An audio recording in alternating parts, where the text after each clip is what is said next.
Hi there, I'm Steve Durbin and I'm the Director of Ex Cathedra Solutions Limited.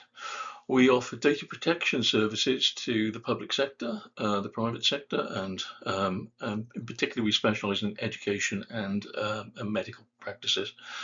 What I'm going to be talking to you about today is the basics of data protection in a medical setting that people need to be aware of, and it's particularly directed at people within the NHS in the UK.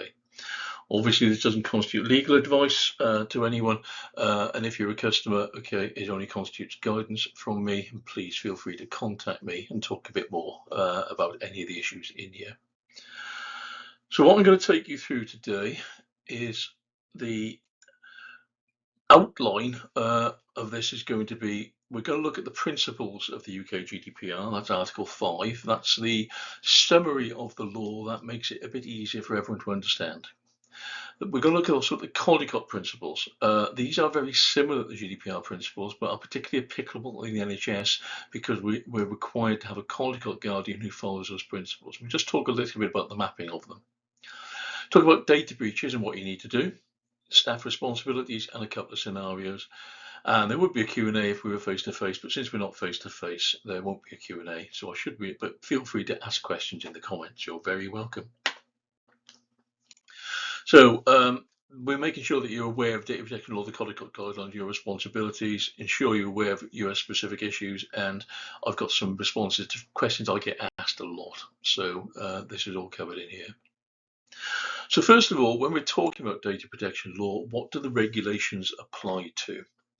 Okay, well, first of all, they apply to personal data. That's information relating to identified or identifiable natural living person. We tend to call that the data subject. I'll be using that term quite a lot rather than the more common name, just patient, because of course data subjects can also be staff, for example. So the first thing to there is the fact you have to be able to identify the person. So basically, just supplying a name of a condition or something like that is not necessarily personal data. Associating that with someone's NHS number or their phone number or anything else does make it personal data, so long as you can identify uniquely the person. Now, processing just means doing anything with that data. You can throw it in a bin, you can set fire to it. Okay, it doesn't matter if it's automated means or if it's on paper. It's always processing. Even just sticking it in a filing cabinet with Beware of the Leopard on the door, okay, is still processing. And the regulations cover all processing of personal data. So we've got a bit of an outstanding question in there. It's got that phrase, natural living person. What on earth does that mean? Well, when I first read this regulation, my immediate thought went to the Scottish play, because in that wonderful play, and I don't think I'm giving spoilers for a several hundred-year-old play here, Macbeth cannot be killed by a man of woman born, but Macduff was from his mother's womb untimely ripped. In other words, he was born by C-section. So does that mean people that are born by C-section aren't natural living people? So they haven't got data protection rights? That doesn't sound right, does it? Much simpler than that. Natural living person, okay, living is fairly obvious, they're alive, okay, but a natural person is difficult from a corporate person. So in the UK law, a local authority, a company, a federation, all these things can be persons in law. So what it's saying is it's saying that they're a natural person, they're a human being. We'll probably have big rows about this when ChatGPT and all the rest of it decide to take over all our resources and start running the world for themselves. But yeah, that's a bit off yet anyway. So there's a couple of other terms we need to be aware of, which will come up in this. The first is data controller. The data controller is the person or organization who decides what to do with the data. They are deciding how it's going to be handled. A data processor is someone who's told what to do with the data. So there's quite a big difference here, because it is quite important, okay, that you're aware of this, because the legal responsibility rests usually with the controller. The controllers set the rules for what the processor can do via a thing called a data processing contract, commonly abbreviated DPC. It's got to be a contract in UK law. For those of you who study UK law, that'll be very clear. But for example, it has to have an exchange of value. It can't have it needs to fit the criteria for a contract in UK law. It's not a gentleman's agreement or a memorandum of understanding. You can also have data controllers who share data. So that's where a group of data controllers, for example, a bunch of GPs forming a primary care network or a neighborhood network, okay, have decided to do things together with data. They need a sharing agreement between them, and that's generally not a contract, but it's a memorandum of understanding. It's got to be clear on several things, including things like how data subjects can exercise their rights, who's responsible for what, and these sort of things. You will find that in the NHS in London, at least, we have a system for storing all these called Data Controller Console, which is very useful because they're easy to refer to on there. But commonly, you need them at least between organisations that are sharing data. Because you've got a legal basis for sharing the data, technically you could probably get away without it, but we generally regard it as being a requirement to make it clear to the public what we are doing. So if you think about a GP federation, okay, that's running an out-of-hours service for its members, obviously the data controllers are the practices. They've decided they want the federation to run an out-of-hours service and they're paying them for it. Okay, so the federation in that case is a data processor, not a controller. Now, when they are treating the patients, they may be referring them onto other services, some of which may be run by that federation. So they could be a controller for that as well. If that GP federation was processing its own payroll, obviously it would be a controller for that because it's instructing the payroll. So you can be a controller and a processor at the same time. In fact, it's rare for an organisation not to have multiple roles in this area. So just bear that in mind. Let's talk about some of the data governance roles in the NHS.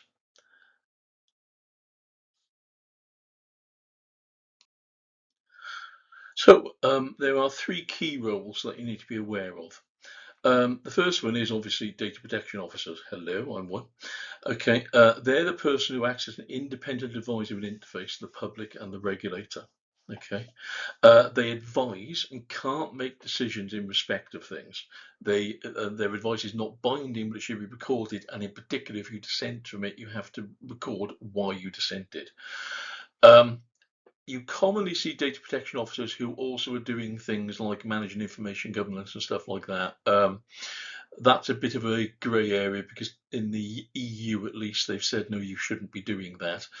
In the UK, we've taken a slightly more relaxed attitude to it. But one key advantage of having an external firm like myself doing this is that I am completely independent. Okay, the only link I've got with you is you're paying me for the service. The next role is a Caldicott Guardian, okay, and they're the person that ensures that the Caldicott rules, which came from the Caldicott reports, are followed. This is all about data in relation to patients. Their advice is binding. You have to follow what your Caldicott says, and you have to consult them in certain situations. A senior information risk owner is a role within an organisation. They're the person that owns information risk. It's commonly a board member, usually in a senior partner or something like that in GP practices. They are the people that make the decisions for the organisation about how risk is treated, and they're accountable for it. So those three roles should exist in any NHS organisation. Sometimes they're shared. DPOs can be shared amongst many organisations, for example. That's quite common, but it's a legal requirement to have the first two. The third one is an NHS requirement, and it's been a requirement since about 2012, if I remember correctly. Okay, so let's have a think about what those mean. So do you know who those are for your organisation? If you don't, do you know where to go to look it up? Now for DPO, it's easy because DPOs are published on the ICO website. Caldicott Guardians are also published in the Caldicott Register. CSIROs, there is a national register for CSIROs, but not many people fill it in, so you may find they're not there. If you don't know, it's probably a good idea to ask whoever the senior partner is or the senior person in the organisation and say, okay, we need to know these because obviously they need to be documented. So on to the actual law. Well, we start off with the data protection principles, GDPR Article 5.1. These summarize the law and are in themselves effectively targets for the law. So if you're following the principles, the chances are you're following the law. Now, unfortunately, they're a lot more detailed than this. I have summarized them and cut them down quite a bit. I don't know why they're so long. It makes sense to me that something like this should be short, but apparently the lawyers must get paid by the word or something. I don't know. But anyway, they're very, very long. So I've summarized. We're going to go through each of these in detail because they are important. Okay, so set yourselves in, get yourself a coffee. It's going to be a bumpy ride. Okay, so the first principle says we must process lawfully, fairly, and in a transparent manner. So lawfully means we must obey all laws and not just data protection law in relation to the data. So, for example, if I was organising a blag and I wanted to make sure I had a getaway driver, I made a list of getaway drivers, that would be legal. Not holding the list, okay, but the fact that I'm planning a robbery and that is not legal, therefore it wouldn't be legal in data protection law either. Next one is fairly. That's a really difficult word. We all know what it means, but it's quite hard to define. I tend to refer back to ethics principles on this one, okay? And one of the key principles of ethics is, reversing it and seeing how it would feel if you were the person that it was being done to. So, put yourself in the patient's place or the data subject's place. Okay, would you feel comfortable about this? Does it feel right to you? If it doesn't, it's probably wrong. Another good test to think about is that you've done it wrong. You've done it, it's all gone pear-shaped. You're now on Newsnight and you're about to get interviewed by whoever's currently doing Newsnight. And they're going to be asking you questions about why you did what you did. How would you justify what you did? If you can't justify, then you're probably not doing it right or you haven't thought about it enough. So please be aware of the fact that you need to do that. Now, transparent manner is a challenge, okay? Transparency means you need to tell people before processing and during processing what you're doing and why, and make sure they know what's happening. Now, the problem with this is, in the NHS particularly, is we do a lot. So when you're trying to define things, you end up with having an awful lot of things you have to publish in your privacy notice. So the way to get around this is to layer things. So you have a simple privacy notice that covers just the basics of what you do. We do stuff to maintain your health. Okay. Then you have more details saying about what we do and why for each individual piece. That gets very, very long. And we're having a problem actually at the moment with trying to fit with new accessibility requirements for some of these things because it is so long and so complicated. But if we don't tell people everything, people will complain we're not being transparent. Bear in mind, putting it all in one huge document, okay, is not necessarily transparent. Think about panes of glass. You can see through one pane of glass, but if I stack 50 panes of glass together, can you see through it anymore? No, you can't. Just got a green mush. So bear that in mind. So let's have a simple question about this. So we share the GP patient lists with the Save the NHS organisation so they can email patients to ask them for help. Would this be lawful, fair and transparent? Well, we haven't told people we're doing it, so it's definitely not transparent, is it? Is it fair? Well, I didn't sign up to my GP to be sent materials on campaigning. I signed up to get healthcare. So it doesn't feel fair, does it? And is it lawful? Probably not either, because we're only allowed to use the data unless for patient care and in some cases planning and research, okay, unless we have a specific exemption. So it almost certainly does not fit the first principle and therefore we shouldn't be doing it. Okay, second principle. This one's a bit long. There used to be in data protection one more principle, and what they've done is rammed two together, and you can see that even if I short it, it's still quite long. Collective, specified, explicit, and legitimate purposes, and not further processed amounts incompatible with those purposes. So specified and explicit, we've got to tell people what we're doing.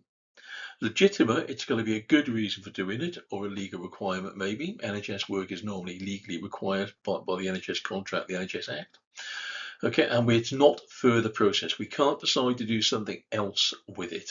So we can only use it for the purpose we originally intended.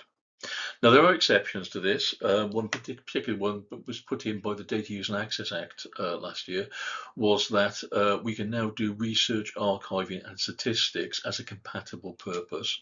But the rules in the NHS are still a bit up in the air because of the way in which NHS data was previously handled. So we've got to be very clear with patients what we're doing here. Generally, we should only be using it for direct care or things that we have a section 251 for. If you don't know what section 251 is, then you can look it up. It's in the NHS Act, section 251, just 2006. There are other things we can do, like things that are authorised via research bodies and this sort of thing, but it can be quite complicated. Generally, if you've got data for hand doing something with a patient, you should only be doing stuff for the patient with it. So, a GP instructs to send emails to patients on behalf of private practice services outside the NHS. Well, is that fitting within this? Well, we did collect it for the purpose of informing private practice. We did collect it for healthcare. That's slightly arguable. Okay, but we are deciding to do something else without telling people here. So we probably have to tell patients, hey, we're planning to do this, and give them the ability to object to it before we did it. It might be legal, but again, it's very similar to the one I talked about previously on Principle 1. Generally, we didn't collect the data for this, so don't do it. There's an awful lot of fuss in the NHS at the moment about Palantir and other companies having access to NHS data. I don't want to get into politics of that, but basically we are only required to share with organisations as processors, so those organisations can't actually use the data for their own purposes legally. Okay, so that is the position on this, and actually those are being dictated from the centre in general via things called data provision notices, which is where the Secretary of State can require the NHS produce data for them. Okay, third principle, we're halfway through. Adequate, relevant and limited to what's necessary. So we've got to have the data we need to do the job, but the data we collect must be relevant to what we're doing.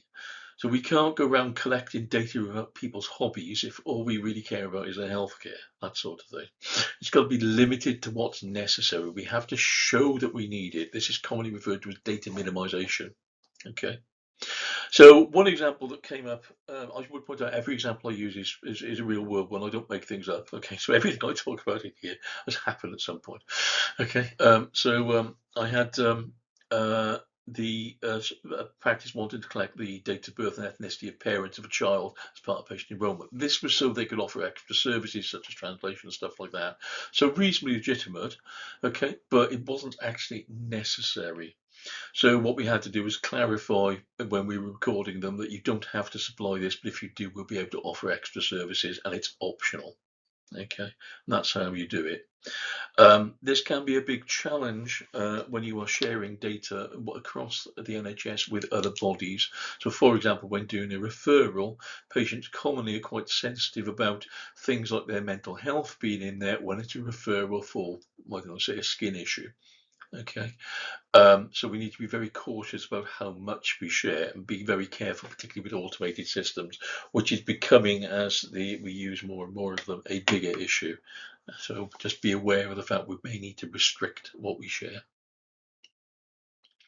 Fourth principle, accurate and where necessary, kept up to date. This one is more complicated than it looks. Okay, so obviously we should have things that are accurate. Yeah, okay. And we should keep it up to date. Well, that's assuming we'll be reusing it. So up to us as a processor or controller to make sure the data is correct. But that doesn't mean you should question it if you think it's wrong. So if somebody is enrolling a new baby in your practice and they put their date of birth back down there as being in 1960, you're fairly confident that's wrong. Okay, we don't get 65-year-old babies. Okay, so we need to look at that and say, okay, is this correct? On the other hand, okay, it can be more difficult when it's medical diagnoses. And one challenge is quite often people are misdiagnosed in the first case and then later diagnoses corrected. But we can't actually change the previous ones because that would then invalidate the stuff that went in between. So if someone had been diagnosed, say, with schizophrenia, okay, but it turned out that no, it wasn't schizophrenia at all, it was just they were severely ADHD, which does happen, okay, then the fact they've been prescribed schizophrenia medications in between would be invalidated if we change the old records. We've got to be very careful with this one. Accuracy is about accuracy about the record itself, not necessarily the statements about what was in there at the time. Okay, kept up to date. Okay, is one suggestion here is make sure people got a chance to review it. And obviously with the NHS app, people can now see their own data online. Great, that works well. We have received an awful lot more complaints and requests for rectification because people can now see things that are wrong on their record. It's a pain in the neck for us DPOs, but it is, it is something that's going to be temporary because obviously records are going to be more correct going forward. But one good idea is making sure that things that patients may not remember to tell you are checked. So when someone rocks up at reception, say to them, oh, by the way, does your phone number still end in 559? And does your postcode still end in PX or something like that? Okay, that's a good way of checking without giving out too much information, because obviously we need to keep the patient's data private. Okay, that they haven't moved house or changed their phones and stuff like that. Okay, also bear in mind, if you've got rid of the data, you don't need to keep it up to date because it's gone. Okay, one question that comes up quite often is, do we need to check on a patient if they have any activity for 10 years? Well, I'd suggest you do. Even very healthy people will normally visit their GP more often than once every 10 years, at least for sports injuries, if nothing else. So if you haven't heard from them in 10 years, then either they've moved away and you don't know, and particularly working in London, for example, where you've got a 30% average migration in population in some areas, that can be a challenge. Okay, but also other things may have happened. They may have emigrated, they may have died, okay, and you just haven't been informed. So it's always worth checking up on these things if you see something like that where it looks anomalous. We haven't seen that patient in a long time. It's part of the principle 4. Principle 5, kept in a form which permits identification of data subjects for no longer than is necessary. So basically, this, you need to take a part of it. Okay, so if you can't identify the patient from it, it's no longer personal data. Now, people often talk about pseudonymized data and anonymized data. To be clear on these, pseudonymized data can still be re-identified, but it takes extra effort. Sometimes that effort can be larger than is possible or likely to happen. In that case, you can generally treat that data as being anonymized, but it's quite a high bar. There's ICO guidance on this at great length if you need it, and there's also NHS guidance. So if you remove identifiers from data, we have to make sure we've moved them all. Bear in mind also there is a thing called triangulation. So for example, a research study was done in the US where they could identify patients at an A&E from records that were published pseudonymized because those records include things like injuries, and therefore they could check against records in newspapers of car accidents, and they could find the individual patients. So bear in mind, it may be other data sources to help people identify it. That can be a big challenge. So no longer necessary means we shouldn't keep it longer than we require it. Now, in the NHS, this is unusual because we tend to keep records for whole life, and we can't really get rid of them until long after the patient has died, because we can always get negligence claims or asbestos. There's all sorts of things we get claims against. Okay, so we have to keep it quite a long time. So no longer is necessary for us in the NHS tends to be a lot longer. Same for other medical settings for the same reason. There are exemptions in the UK GDPR now for research, archival and statistics purposes, what's called the RAS purposes. But this is where you are de-identifying data and it mustn't have an effect on the patient. So that's a bit of a challenge. Please feel free to speak to your DPO about any challenges in this area you need to look at. So let's ask some questions about this. How long after a member of staff leaves do I need to keep their payroll data? Well, technically, it's 6 years because the Limitation Act says you can't bring financial actions after more than 6 years. So 7 years is safe, 6 years plus current year. Most people keep things for 7 years. What about their training results? Well, surely if they've gone, I don't need to keep those much longer. Wrong answer, I'm afraid. The problem with this is that you need to be able to prove they were competent to do their job. That includes their continuing professional development. So if in 20 years' time somebody sues you because a GP wasn't competent, you have to be able to evidence that you have the competency information on file. Okay, that can be challenging. So you have to keep that a lot longer. All of this is documented in the NHS Record Management Code of Conduct, by the way. Okay, so you don't need me to look this up for you. Just look up the NHS Record Management Code of Conduct. All right, final principle. Woohoo! We must process in a manner that ensures appropriate security. Now, appropriate security here, okay, allows us to balance the harm or potential harm against the cost of security. So we do not need, okay, to keep today's appointment list in a locked filing cabinet in a basement with a sign saying "Beware of the leopard" and armed guards outside the door. Okay, that would not be appropriate security. Okay, on the other hand, leaving it on the bus would not be appropriate security either. So you have to balance the risk. There's a legal requirement to do data protection impact assessments, DPIAs, for all new or change processing where it's high risk. Now, because we're dealing with medical data, most things we do are high risk. So generally you need a DPIA for everything. Okay. One thing to be aware of is the ICO has expressed a very strong opinion years ago now that personal data on portable devices that aren't encrypted is not seen as appropriate. Less of an issue these days because most devices are encrypted, but please make sure that your device is encrypted if you're using it outside of a secure setting. And also please bear in mind that keeping paper documents with devices is a real no-no, because people are likely to try and steal the device and steal the paper as well because it's with the device. They don't want the paper, but we can't then prove that that data hasn't been leaked, and therefore you have to treat it as a major data breach. Okay, so let's talk about appropriate security for a second then.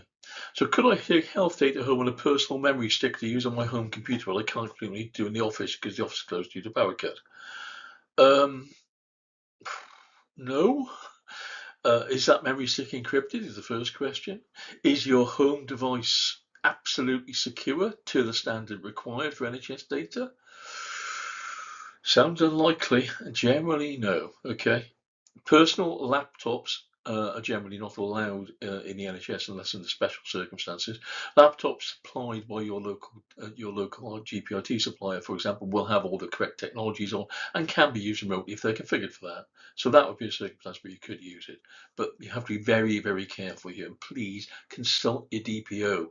We understand information risk. We can give you good advice on it. So I mentioned about the Caldicott principle several times, okay, and these are the Caldicott principles, okay, and they're as they stand at the moment.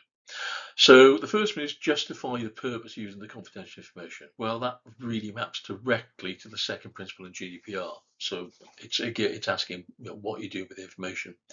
Don't use it unless absolutely necessary. That maps the minimization principle. Use the minimum necessary personal data also maps the minimization principle.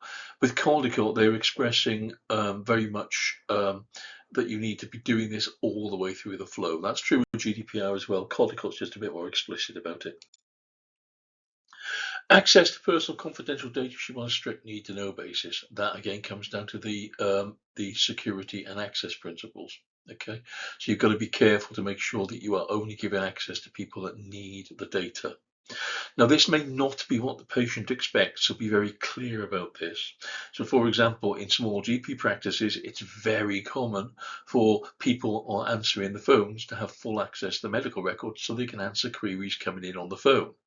But people may not be comfortable about the fact that a non-medical person has got access. So we need to be very clear on that and how the responsibility works. That is, they're accountable to the GP or the practice manager for the access.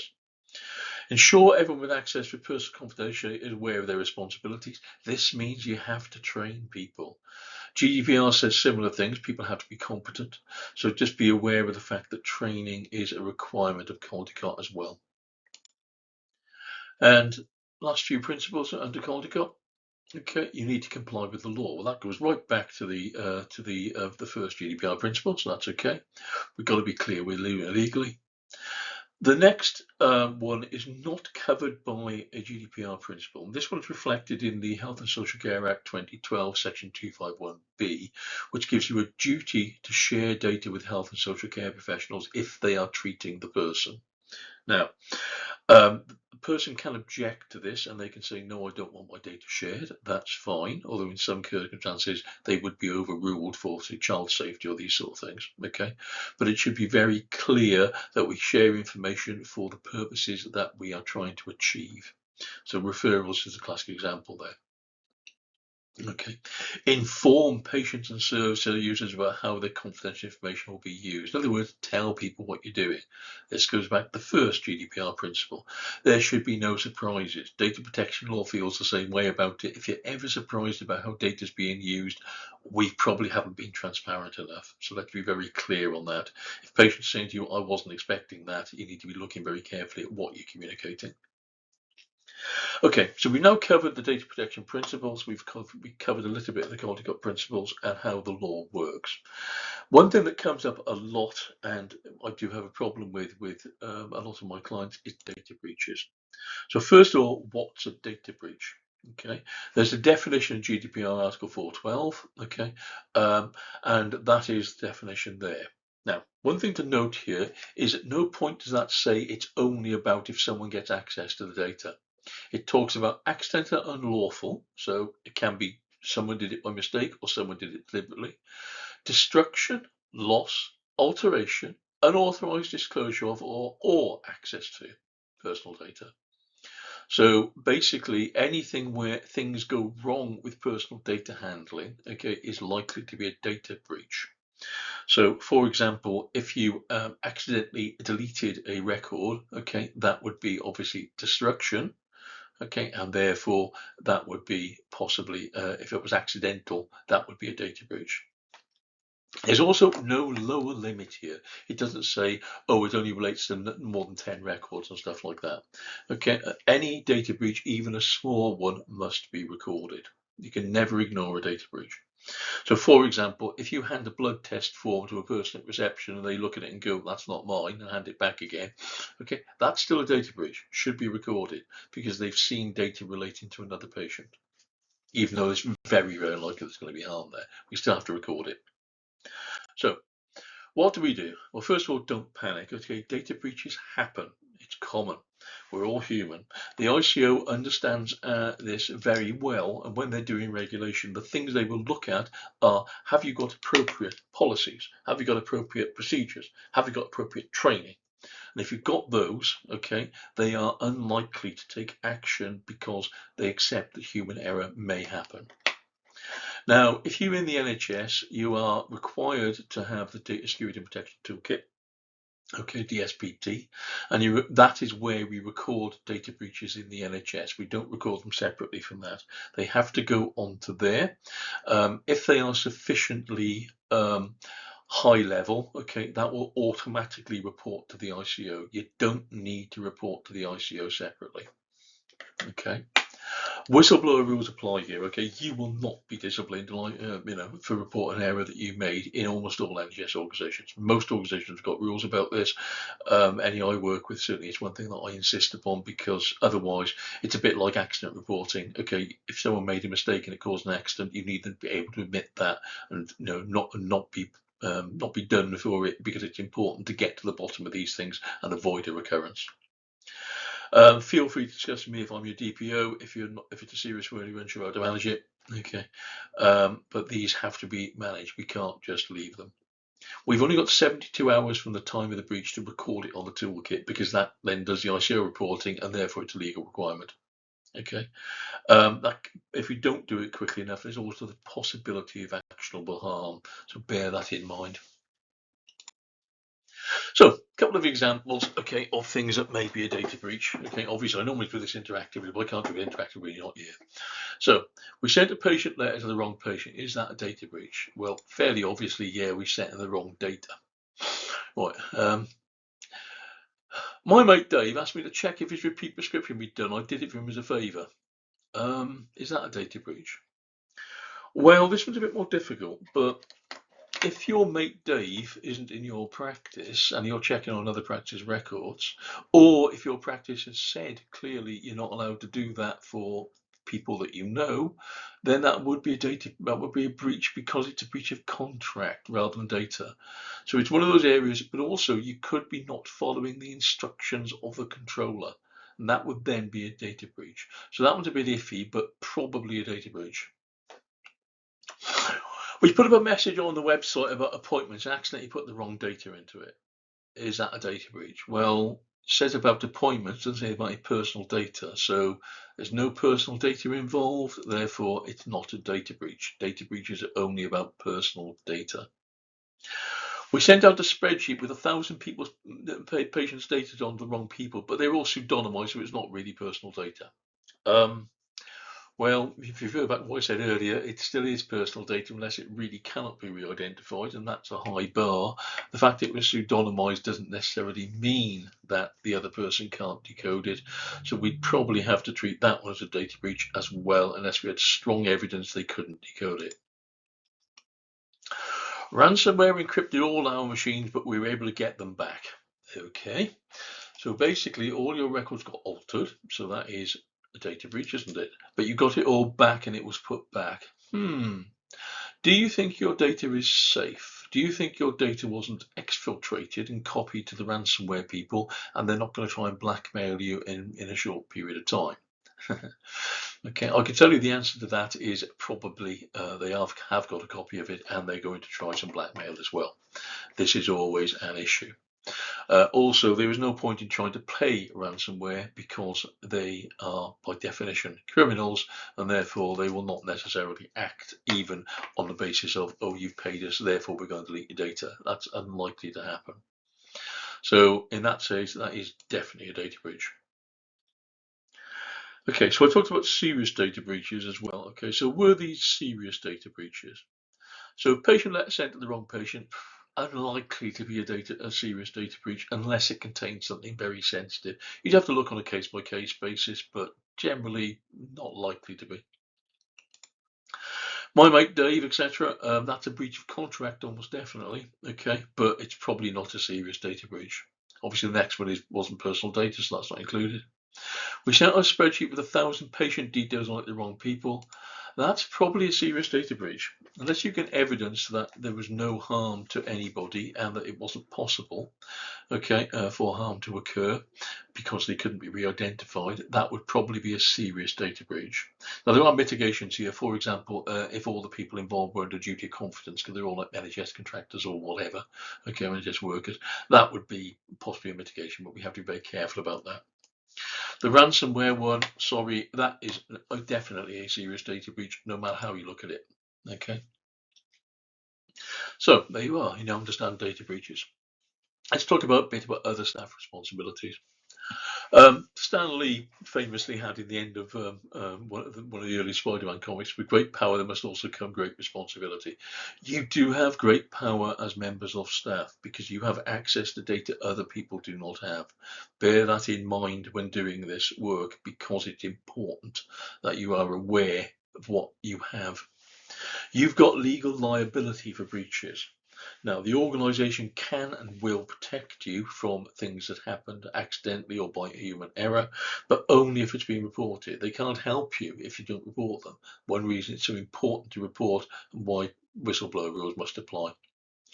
Now, bear in mind, okay, you can raise issues with data protection if you're not happy with things. If there's something you're not happy with for whatever reason, whether it's about your own data handling or about the way patient data is handled or other staff data for that matter, raise it with your leadership team. Or if you don't want to raise it with them for whatever reason, you can raise it with the DPO, and DPOs can handle these things confidentially. It's part of the role. So I banged on a lot about DPO, so, what are we? Well, basically, we're the lightning rods, okay? If you have done what you need to do, okay, and talk to us about things, okay, and we've got the advice wrong, then we're the ones that get a kicking, not you. So bear in mind, okay, it's worth consulting the DPO. We're required to be expert in this stuff. You have no idea how much CPD we have to do to keep up with this. Okay. We're required to be independent and to provide review and audit to you and help you with these things. Okay. We can't be instructed as to our tasks. We can't be told what to do. And we're required to monitor your compliance and check you're doing things right. I will quite often say to people, I need to look at this to see that you're doing these things correctly. We also act as the interface between the regulator and the public. So yes, you can, that stoppy patient that is asking you questions, you can pass them to us, okay, if it's a data protection issue, and we will deal with it. It's part of the job.